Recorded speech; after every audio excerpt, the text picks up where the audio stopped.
Cockpit. खेत में cockpit बना रखा है, ये कैसा खेत है?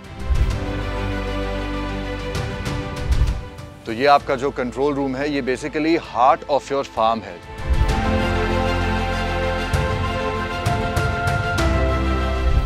आइए मैं दिखाता हूं हमारा ड्रीम क्या है।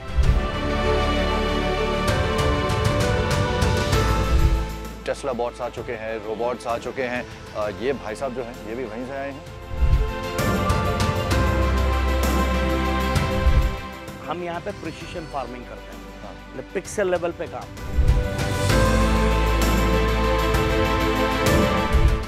आपका hydroponics plus aquaculture is aquaponics. लेकिन अगर फिर भी है ना कोई सवाल तो पूछो। सवाल पूछने में क्या है, फ्री है, हम भी जवाब देंगे, वो भी फ्री है। एक्वा फाउंड्री के एक्वापोनिक्स फार्म के वीडियो पार्ट 2 में आप सभी का स्वागत है। मेरा नाम है आदित्य, आपका होस्ट हूं। और इस समय अगर आप सोच रहे हैं कि एग्जैक्टली मैं कौन से हिस्से में खड़ा हूं, धनु हमारे कैमरामैन आपसे रिक्वेस्ट है, ये जरा यहाँ थोड़ा जूम करके दिखाइए, ये कौन से हिस्से में हम आए। क्या लिखा हुआ है यहाँ पर? Cockpit. Yes, who is watching but no touching, right? बचपन से आपका तो पता नहीं, मेरा सपना था कि मैं प्लेन के कॉकपिट पे जाऊं, वो तो हुआ नहीं पूरा, लेकिन यहाँ इस कॉकपिट में हम जरूर जाएंगे। और उससे पहले हम सुजीत सर को फिर से आमंत्रित करना चाहेंगे। सर, आप बताइए, फार्म में, खेत में कॉकपिट बना रखा है, ये कैसा खेत है?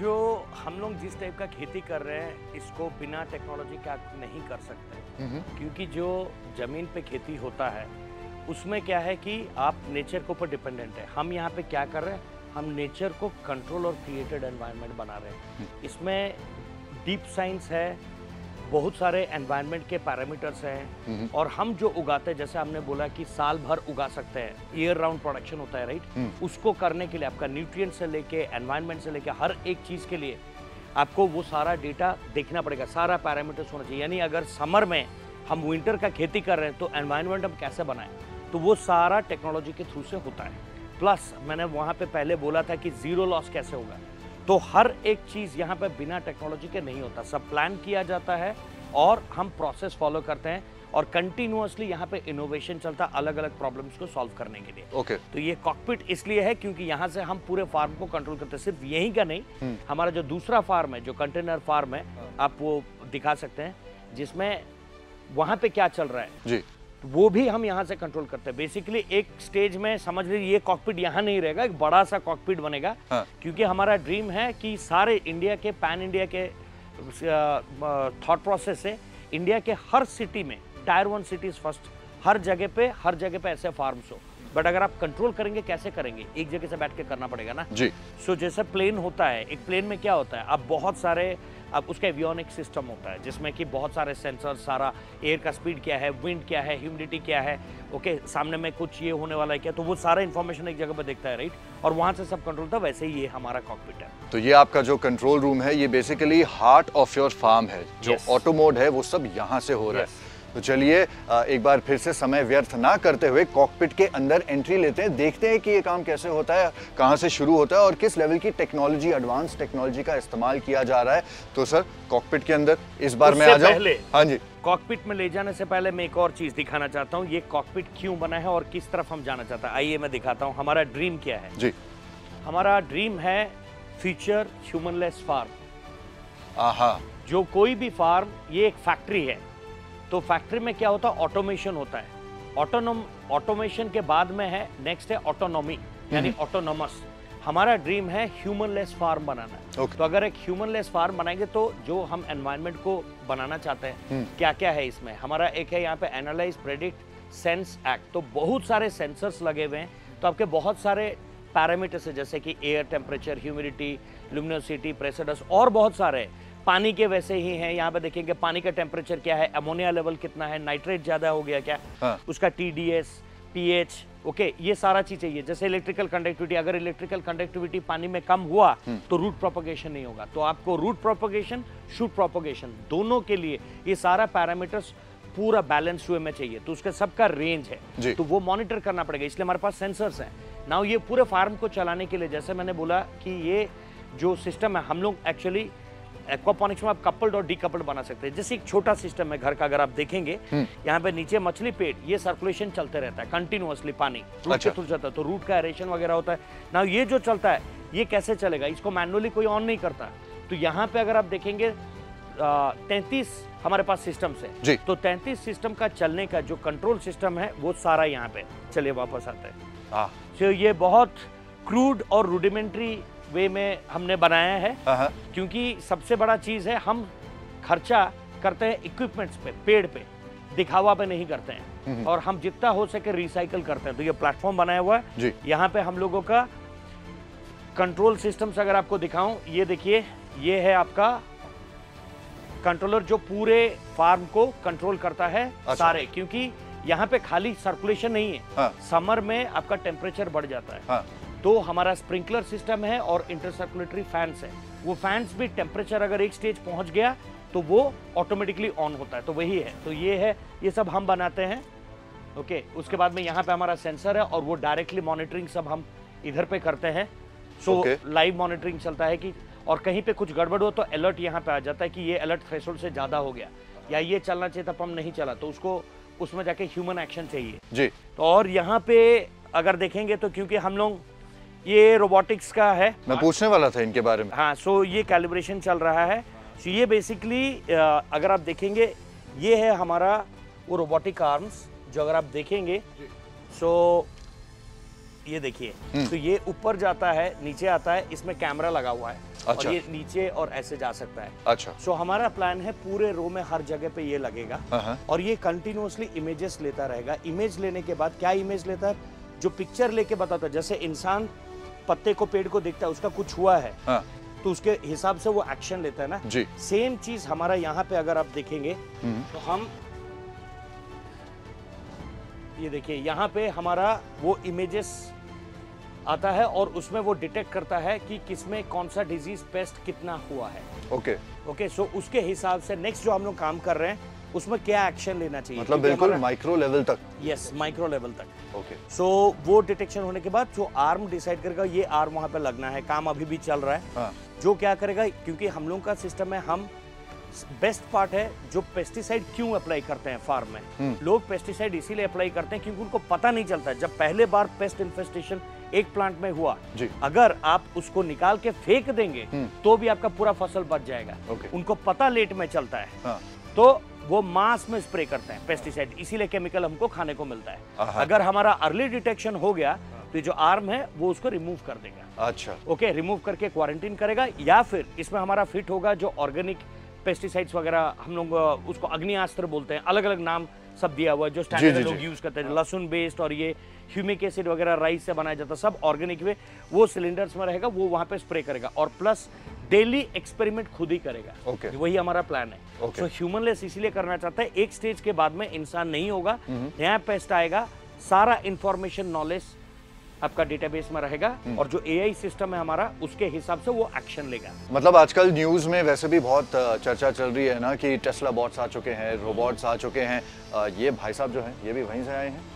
हाँ, ये यहाँ का नहीं है, ये वहां से आया है, लेकिन हम हमारा बनाना चाहते हैं लो कॉस्ट, ताकि इंडिया में यूज होते, क्योंकि तो बहुत एक्सपेंसिव है जी। ये तो छोटा है, ये इसके आर्म के लिए, लेकिन हमारे पास में और बड़े बड़े हैं, काफी बड़ा, जो लाखों में आता है। लेकिन अगर फार्म में आप उसको लगाएंगे तो नहीं हो पाएगा कॉस्ट। तो हम कॉस्ट कंट्रोल के लिए कैसे हम कर सकते हैं कम कॉस्ट में, ताकि इंडिया में यूज कर सकते हैं, क्योंकि हम चाहते हैं कि लोग ये आधुनिक फार्मिंग टेक्निक यूज करना स्टार्ट करें, लेकिन करेंगे तो उनको वही प्रॉब्लम्स आएगा। तो हम वो प्रॉब्लम्स को सॉल्व पहले से ही कर देना चाहते हैं ताकि लोग ये फार्मिंग में घुसे। ओके, तो आपके मन में एक धारणा हुई होगी, एक नोशन हुआ होगा कि खेती इंडिया में जो होती है वो बहुत ही एक लो लेवल की होती है, बहुत ही आउटडेटेड शायद होती है। और मैंने भी सर फार्मिंग चैनल जहाँ पर हम आप फिलहाल बात कर रहे हैं, जो लोग देख रहे हैं, वहाँ पे हमने बहुत सारे खेत देखे हैं, हमने ट्रैक्टर्स देखे हैं, हमने वो कुल्हाड़ देखे हैं। ये रोबोटिक आर्म्स ना पहली बार देख रहा हूँ, कसम से बहुत ही अमेजिंग लग रही है। ये प्रिसिशन है। सो इसका एक नाम है जो मैंने नहीं बोला था, हम यहाँ पे प्रिसिशन फार्मिंग करते हैं, पिक्सल लेवल पे काम, हर एक चीज पिक्सल लेवल पे। अगर आप उस लेवल तक कर सकते हैं, यानी कि मैं नहीं बोल रहा हूँ मॉलिक्यूलर लेवल, अभी नहीं है लेकिन करने वाले हैं। जो हमारा नेक्स्ट है पानी में जो बैक्टीरिया और इसके बारे में बोला, इलेक्ट्रॉन माइक्रोस्कोप के थ्रू से हम वो इमेजेस लेके डिटेक्ट करेंगे कितने मतलब हेल्दी बैक्टीरिया कितने अनहेल्दी, क्योंकि ये साइंस बहुत कॉम्प्लेक्स है, विदाउट टेक्नोलॉजी नहीं कर सकते। बिल्कुल, एब्सोल्युटली। और आप अंदर कह रहे थे कि जो आपकी इरिगेशन सिस्टम है वो सब सेंसर्स पे चलती है। टेम्परेचर कंट्रोल सिस्टम जो है वो सब सेंसर्स पे चलता है। जब बाहर ज्यादा गर्मी हो जाती है तो ऑटोमेटिकली ये सारे जो वाटर स्प्रिंकलर्स हैं ये ऑन हो जाते हैं और ये सब कंट्रोल यहां से होता है।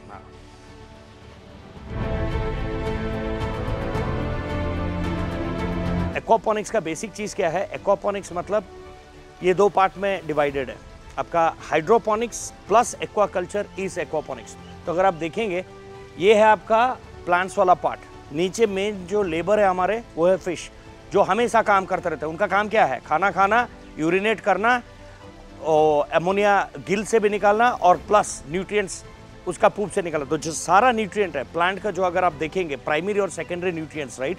प्राइमरी न्यूट्रिएंट में आपका एनपीके आता है, सेकेंडरी न्यूट्रिएंट में आपका बोरोन, मोलिब्डेनम, मैग्नीशियम, मैंगनीज, बहुत सारे, जिंक, कॉपर एंड ऑल। तो जो सारा न्यूट्रिएंट अगर हमको कंट्रोल करना है, राइट, तो फूड के थ्रू से भी हम कंट्रोल करते हैं। हमारा फूड स्पेशल ये में हमने दिया हुआ उसी ये में बनता है।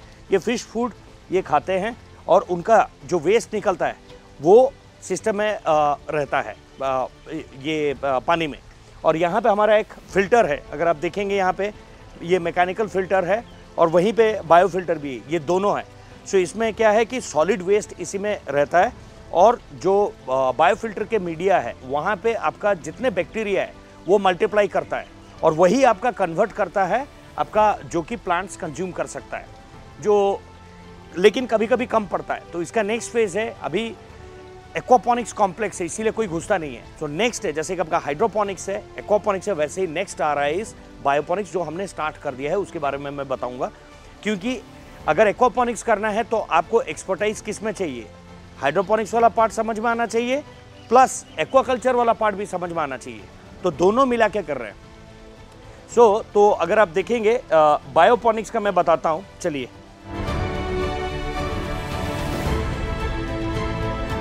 तो यहाँ पे देखिए ये क्या है, ये बाहर में अगर आप फोकस करेंगे देखेंगे तो दो बड़े बड़े टैंक्स है।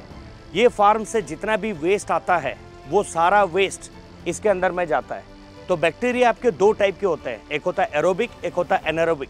तो हमको चाहिए एरोबिक बैक्टीरिया, तो उसके अंदर में पंप लगा हुआ है, पानी है, तो उसमें कुछ परसेंटेज जो वेस्ट यहाँ से निकलता है, जो हार्वेस्ट नहीं हुआ या यहाँ से जो भी निकलता है वो ड्राई किया जाता है, उसका एक परसेंटेज, और जो वेट कट हुआ है, जो वेस्ट हो गया वो वापस डाला जाता है उसमें। प्लस लेट से अंडे के छिलके, आपका केला का पील्स, वो सब भी हम ऐड करते हैं, प्लस गोबर वो भी डालते हैं। अभी हम इसमें फिश वेस्ट भी डाल रहे हैं। कल अगर हमारे पास मछली नहीं हुआ तो हम कैसे करेंगे? क्योंकि हमेशा फिश नहीं होता है अगर आप हार्वेस्ट करके देते रहे तो, लेकिन न्यूट्रिएंट तो कंटिन्यूअसली प्लांट को चाहिए, प्लांट तो वेट नहीं करेगा क्योंकि ये सिम्बायोटिक सिस्टम है। इसमें क्या है कि आपका प्लांट्स आपका पानी क्लीन करता है, मछली क्या करता है? मछली न्यूट्रिएंट सप्लाई करता है प्लांट को, तो दोनों खुशी खुशी रहते हैं। ओके, सो बैक्टीरिया जो है बीच में मीडिएटर है।